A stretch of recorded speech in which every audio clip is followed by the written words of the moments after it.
आप सभी को मेरा सुप्रभात। आज का मेरा क्लास है लाभ हानि का जो है सूत्र में कुछ बताएंगे। और जैसे कि कल हम पढ़ाए थे, आप लोगों को पढ़ाए थे कल सूत्र का जो है कुछ विस्तारित पूर्वक में बताए थे। आज हम सूत्र का ही कन्फ्यूजन दूर करेंगे, ठीक ना। तो आज जो है लाभ हानि और लाभ प्रतिशत और हानि प्रतिशत के बारे में बताएंगे। और आप लोग ध्यान से देखिए इसमें क्या होता है। तो इससे पिछले क्लास में जो हम बताए थे कि लाभ मतलब बेनिफिट बोलते हैं, प्रॉफिट बोलते हैं, ठीक। और हानि मतलब घाटा, हानि मतलब घाटा, लॉस, ये सब होता है। तो सबसे पहले देखिए कि लाभ की स्थिति में इसमें जो है दो टर्म में ही होता है। इसका जो होता है तो ये दो टर्म में, एक होता है लाभ की स्थिति में, लाभ की स्थिति में, और दूसरा होता है हानि की स्थिति में, हानि की स्थिति में मतलब सिचुएशन में, ठीक। लाभ होगा तो बेनिफिट जिसको बोलते हैं। लाभ जब होगा तो क्रय मूल्य से ज़्यादा हमको बेनिफिट मिलेगा, मतलब क्रय मूल्य से ज़्यादा रहता है। यदि हम कोई सामान, कोई वस्तु यदि खरीदते हैं और खरीदने के बाद यदि हमको उससे ज़्यादा मुनाफा होता है तो वो लाभ हो गया। यदि हम कोई वस्तु खरीदते हैं और उससे कम मूल्य पर यदि बेचते हैं तो मेरा घाटा हो गया। इसे हम क्या कहते हैं, लॉस कहते हैं, ठीक है ना। तो अब लाभ की स्थिति में अभी हम इससे पूछे कि लाभ बराबर क्या होता है, तो मतलब कि जवाब सही नहीं दी, ठीक। तो लाभ की स्थिति में क्या होता है, यदि लाभ की स्थिति में आपसे पूछा जाएगा कि लाभ बराबर क्या होगा, बेनिफिट क्या होगा, ध्यान दीजिए। लाभ को हम प्रॉफिट भी बोलते हैं, लाभ को हम क्या बोलते हैं, प्रॉफिट भी बोलते हैं। तो लाभ की स्थिति में जो है लाभ बराबर आपका हो जाएगा, लाभ बराबर क्या हो जाएगा, यदि लाभ तबे न होगा जब विक्रय मूल्य ज्यादा होगा। विक्रय मूल्य जब ज्यादा होगा क्रय मूल्य से तब ना लाभ होगा। तो इसीलिए विक्रय मूल्य घटे क्रय मूल्य। आप लोग इसको जो है ना नोटबुक में नोट कर लीजिए। लाभ बराबर क्या होता है, विक्रय मूल्य घटे क्रय मूल्य। करिए। अब इसके बाद आपको कह देगा कि विक्रय मूल्य क्या होता है। तो विक्रय मूल्य आपका हो जाएगा क्रय मूल्य। अभी हम लाभ की स्थिति में बता रहे हैं, क्रय मूल्य प्लस लाभ। जब लाभ की स्थिति में जब बेचेंगे, कोई वस्तु को निकालना है तो कितना में खरीदे हैं और लाभ कितना हुआ है, दोनों चीज जोड़ना पड़ेगा। यदि क्रय मूल्य निकालना हो, यदि क्रय मूल्य निकालना हो तो क्रय मूल्य बराबर आपका हो जाएगा विक्रय मूल्य घटे लाभ, विक्रय मूल्य घटे लाभ। और यदि जब विक्रय मूल्य जब हो गया, क्रय मूल्य निकल गया, मान लो क्रय मूल्य निकालना है, मान के चलो, ध्यान दो इधर, मान के चलो कि हम कोई वस्तु खरीदे हैं 500 रुपया में खरीदे हैं, ठीक, और उसे हम 600 रुपया में बेच दिए हैं, तो हमको लाभ कितना हो रहा है, लाभ कितना हो रहा है, 100 रुपया लाभ हो रहा है। और उसे यदि हम सूत्र के अनुसार निकालेंगे तो लाभ बराबर मेरा क्या हो जाएगा। यदि हमको लाभ बराबर निकालना हो तो हमको लिखना पड़ेगा कि विक्रय मूल्य 600 रुपया और क्रय मूल्य जो है 500 रुपया। तो 500 रुपया, 600 रुपया में 500 घटाएंगे तो 100 रुपया हमारा लाभ हो जाएगा। तो वही चीज मान के चलिए, हमको क्रय मूल्य नहीं पता है और लाभ पता है। क्रय मूल्य हमें नहीं पता है, क्रय मूल्य हमको निकालना है। उसमें दिया हुआ है कि विक्रय मूल्य 400 रुपया है और लाभ आपको उसमें से 50 रुपया है। ध्यान दीजिए, विक्रय मूल्य 400 रुपया है, लाभ आपका उसमें 50 रुपया है, तो क्रय मूल्य क्या होगा। तो क्रय मूल्य का सूत्र लगा देंगे, विक्रय मूल्य घटे यानी माइनस क्या कर देंगे, लाभ कर देंगे। तो ये 400 में 50 घटा देंगे तो 350 रुपया आपका क्रय मूल्य हो जाएगा, समझे। तो यही चीज यहाँ पर दिया हुआ है कि क्रय मूल्य यदि आपको निकालना हो तो विक्रय मूल्य माइनस लाभ यानी कि घटे लाभ। इसके बाद लाभ बराबर विक्रय मूल्य घटे क्रय मूल्य, ये हम लाभ की स्थिति में बता रहे हैं, ये हम लाभ की स्थिति में बता रहे हैं कि लाभ बराबर विक्रय मूल्य घटे क्रय मूल्य, विक्रय मूल्य बराबर क्रय मूल्य प्लस लाभ, क्रय मूल्य बराबर विक्रय मूल्य घटे लाभ। अब इसका लाभ प्रतिशत क्या होगा, लाभ प्रतिशत क्या होगा, लाभ प्रतिशत होता है लाभ गुना 100 बट्टे क्रय मूल्य। अब सवाल पर डिपेंड करता है, हम कल के क्लास में आप लोग को हम बताए थे, अभी भी हम बताएं आप लोग को, ऑफलाइन में अभी भी बताए थे ना, क्या बताए थे, यदि हम कोई सामान खरीदते हैं, अभी हम क्या बताए थे कि मान के चलो कि होलसेल यानी कि थोक विक्रेता, तो थोक विक्रेता मान के चले कि अभी हम लोग कोई सामान मार्केट से खरीद के लाते हैं, तो वो आपको होलसेल में नहीं देगा। होलसेल में कब देता है, जब आप ज्यादा मात्रा में लेते हैं। आपको मान के चलिए कि 1 लीटर सरसों का तेल का कीमत होता है 180 रुपया, ठीक है। जाते हैं खरीदने के लिए, दुकान में जाते हैं, किराना सामान खरीदने के लिए जाते हैं, तो वहां पर यदि सरसों का तेल यदि आप खरीदते हैं तो 1 किलोग्राम सरसों का तेल का कीमत होता है आपको 180 रुपया। तो यदि वो होलसेल विक्रेता, मान के चलिए कि होलसेल विक्रेता यदि 160 रुपया में उसको देता है, थोक देता है, यदि वो 200 लीटर खरीदता है, 200 लीटर के हिसाब से आता है, लीटर के हिसाब से आता है, जब भी आता है तो 200 लीटर खरीदता है, यानी कि 160, ये हो गया आपका, हो गया 160 में जो है, मतलब कि 1 लीटर तेल का कीमत जो है आपको थोक में मिलता है 160 में मिलता है। यदि वो 200 रुपया क्या करता है, सीपी करता है, खरीदता है, तो आपको तो 160 में नहीं देगा।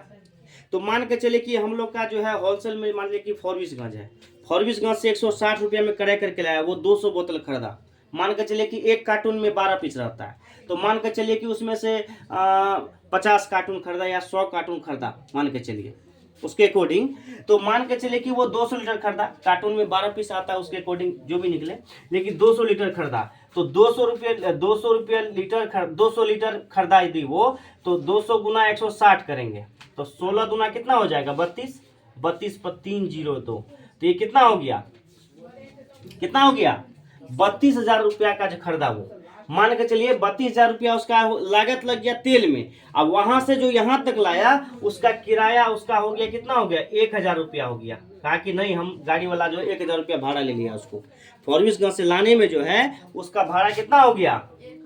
अब 1,000 भाड़ा जो हो गया उसको ऊपरी बिया बोलते, ऊपरी खर्च बोलते, तो वो भी आपका किस चीज में जुटेगा, क्रय मूल्य में ही जुटेगा। तो यानी कि कुल क्रय मूल्य उसका हो गया 35,000 रुपया, उसका जो है कुल क्रय मूल्य हो गया, ठीक। दुकान यहाँ घर तक लाने में, अब जो है डिस्ट्रीब्यूटर को मान लीजिए इसको खरीद कितना आया था, 160 के हिसाब से खरीद आया था, और मार्केट में जो है सबसे छोटे दुकान तक जाने में जो है डिस्ट्रीब्यूटर देगा, रिटेलर को रिटेलर देगा, ग्राहक देता है ना, तो वहां से खरीदता वो कहा कि नहीं, हम 160 में नहीं देंगे आपको हम 175 रुपया में देंगे, हम 15 रुपया हमको जो है हम भाड़ा खर्च लगा है, हम उतना में देंगे। तो मान के चलिए कि आपको यदि जब 175 रुपया में जो है 175 रुपया में बेच रहा है, यानी कि 160 रुपया में खरीदा 175, यानी कि 1 लीटर में उसको कितना रुपया फायदा हो रहा है, कितना फायदा हो रहा है, 15 रुपया फायदा लेकर जो है वो जो है मार्केट में छोड़ रहा है, 175 रुपया में जो छोड़ रहा है। तो यदि वो 200 लीटर है और 200 लीटर को यदि 175 से गुना करेंगे, 175 से गुना करेंगे तो ये कितना हो जाएगा, मतलब 5 दूनी 10 हो गया, 17 दूना 34, 1 35 हो गया, 2 0 2, ठीक।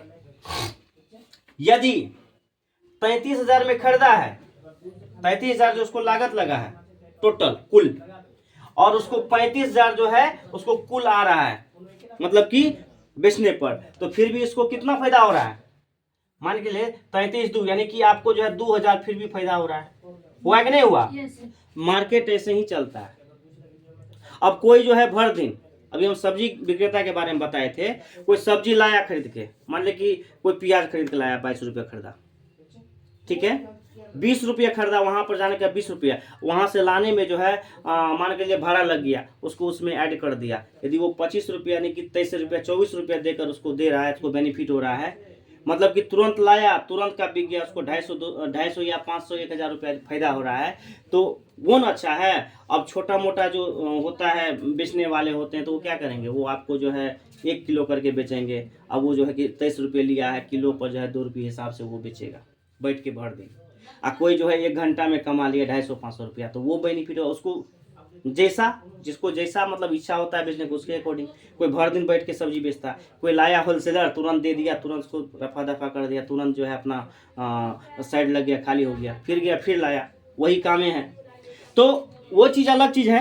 अभी जो हम इसमें बता रहे थे आपको कि क्रय मूल, तो क्रय मूल एक ये भी होता है, समझ गए ना। यदि कोई सामान खरीदता है, वहां से लाने में जो खर्च आता है वो भी क्रय मूल में ही जुड़ता है, उसको ऊपरी व्यय बोलते हैं, ऊपरी खर्च बोलते हैं। समझ में आ गया। इसके बाद तो लाभ प्रतिशत बराबर क्या होता है, लाभ गुना 100 बटे क्रय मूल। ये जो है 4 सूत्र होता है। अब इसमें क्या है, जैसे जैसे आपका सवाल आते जाएगा उसके अकॉर्डिंग जो है बनते जाएगा। कपड़ा अब इसको जो है हम मिटा देते हैं, बाकी इस साइड में हम लिख देते हैं।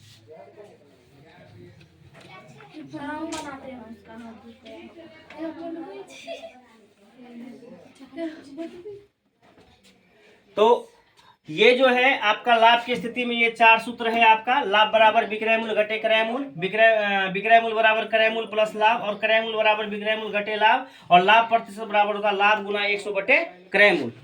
ठीक। इसके बाद हानि में क्या होता है, हानि में लॉस जब लगता है तो लॉस में भी वही होता है। हानि बराबर क्या होता है, हम इससे पहले बता चुके थे कि हानि यानी लॉस।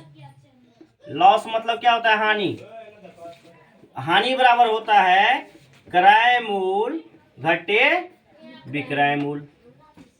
हानि बराबर क्रय मूल घटे विक्रय मूल।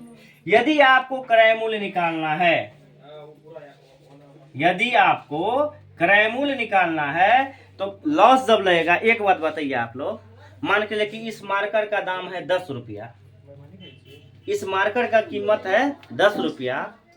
यदि इसे हम बेचेंगे 8 रुपया में, तो लॉस होगा कि बेनिफिट होगा कि प्रॉफिट, क्या होगा, लाभ होगा कि हानि होगा, लॉस लेगा। तो मान के चलिए कह दे, इसमें से कह दे आपको कि इसका आपको क्रय मूल्य निकालना है, तो आप क्या कीजिएगा, यदि क्रय मूल्य निकालना है तो आप खोजिएगा कि बेचे हैं सर कितना में, 8 रुपया में, खरीदे हैं कितना में, 10 रुपया में, है नहीं, बेचे हैं कितना में, 8 रुपया में, हानि कितना हो रहा है, 2 रुपया, तो 8 प्लस 2 कर देंगे, तब ना उसका क्रय मूल्य निकलेगा।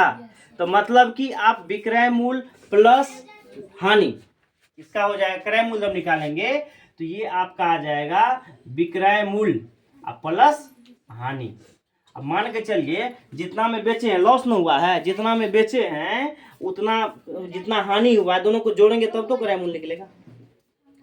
अब उसी के अकॉर्डिंग यदि हम इसमें करेंगे विक्रय मूल्य बराबर, विक्रय मूल्य बराबर आपका हो जाएगा क्रय मूल्य माइनस हानि।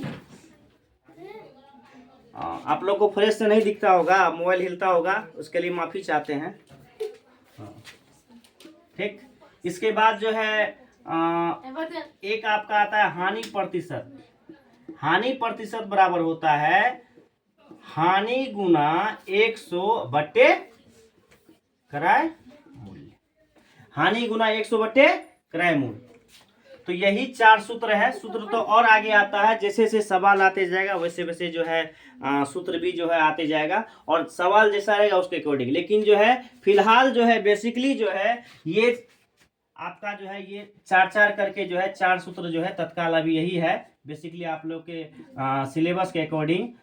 इसमें सीखने का कोई अंत नहीं है, सीखने का कोई अंत नहीं है, निरंतर आदमी सीखते रहता है, चाहे आप सीनियर क्लास में हो कि जूनियर क्लास में हो। हम छोटे से भी सीख सकते हैं और बड़े से भी सीख सकते हैं, सीखने का कोई नहीं है। हम भी आप लोगों से सीखते हैं, जैसे आप हमसे सीखते हैं, हम भी कुछ ऐसा सवाल होता है कि आप लोगों से हम भी सीखते हैं।